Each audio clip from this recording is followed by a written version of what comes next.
Thanks for tuning in to BRG TV. This week we want to roll out our new series called The Five, where we give you 5 amazing tips to help you in your real estate transaction. This week we're going to be talking about 5 ways to win a multiple offer scenario.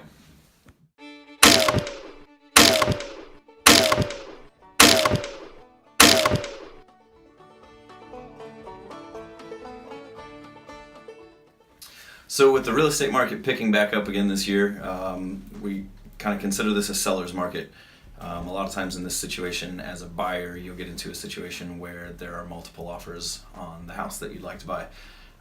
So usually in that case, the seller will call for highest and best offers from everybody. So we just wanted to talk about 5 methods that we employ that increase your odds of getting the house that you want.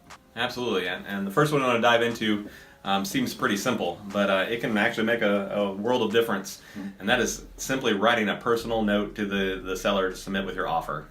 Tell them about yourself, why you like their house.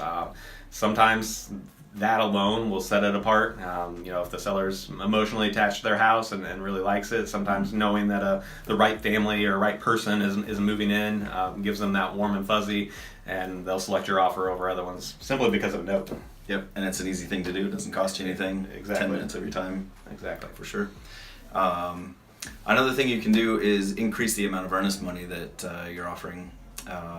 There's no really hard and fast rule on earnest money. Typically we advise people to put down 1%, but if you submit a higher amount for earnest money, sometimes it will set your offer apart from the rest of the offers. Yeah, absolutely. Tip number 3 is what we call an escalation clause. Now that probably sounds confusing, so let me try and explain it for you.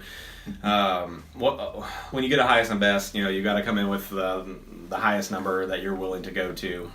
Is kind of what we usually recommend.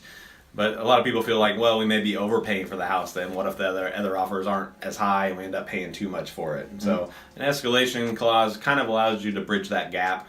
So essentially what you do is with this addendum to the contract, we're going to put a capped out number, the highest you're willing to pay, and also a number that we're willing to go above the next highest offer. So say it's a $100,000 house, you're willing to go to 110. We can put the escalation clause that we'll go $1,000 above the next best offer all the way up to 110. So that means they actually have to have an offer at that amount for it to escalate above it. So it kind of bridges that gap of just going straight to 110, but maybe you could have got it for 105, if that makes sense. Yep, it's almost similar to how eBay does their auction process. Yeah, that's a good point. Yep. So another way to help win the multiple offer situation is to write your offer as is.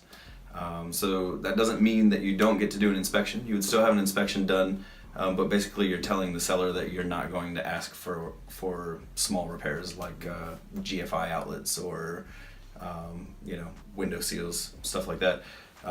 If the inspection found a major defect, if the roof was caving in or the foundation was falling apart, you would still be able to walk away from that.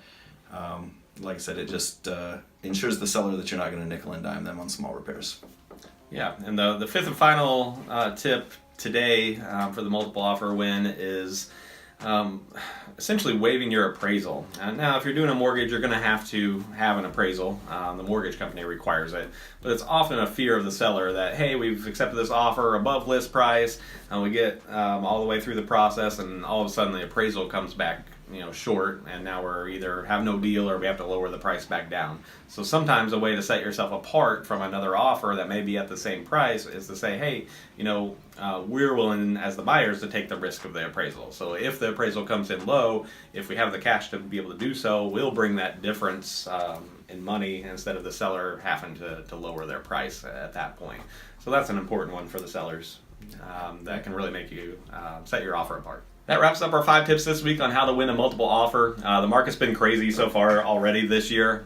We've had approximately 7 of these since the beginning of the year where our buyers have been in multiple offer scenarios already.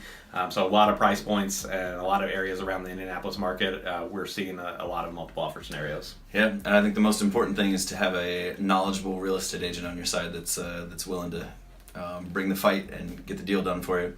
We're happy to do that. You can look us up on Facebook, Instagram, Twitter. Check out our website at burrisrealtygroup.com or give us a call. We're happy to help.